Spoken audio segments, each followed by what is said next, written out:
Hey folks, Joel Lunderman here from Lunderman Shop. Just a short video about my YardMax lawnmower.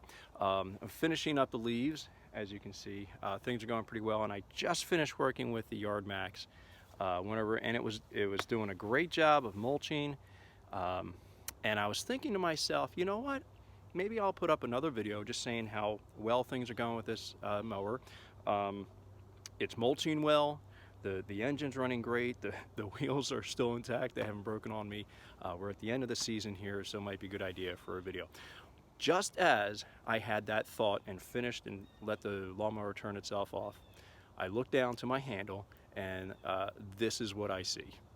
Just could not written this any better. Let me turn around here. All right, check this out.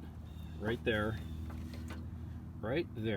that part of the handle just literally just cracked. I obviously didn't see it happen, but shut off the mower, looked down, and there it is. So I'm hoping for the rest of the season that I can get away somehow. Maybe I can rig that up so that it works.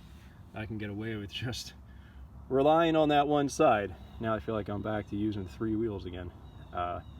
Anyway, I'll contact the company, see what they say. Honestly, I'm not sure if I want to put any more money into this machine. If they, a piece like this, what's that going to cost me? So a little bit bummed, I must say. Anyway, everything else is looking great. I mean, again, I just mulched this area here, and I grab the tractor, and I'll do that part back there. But I was doing this hill here. This is right in back of my house. The leaves are very heavy back here, and it mulched it up very nicely. I ran over twice. Of course, I lowered the deck the second time going over. So just trying to keep on top of things here, and I'll probably finish up doing the leaves over the next couple weeks. Of course, having a broken handle is going to throw a little wrench into that issue.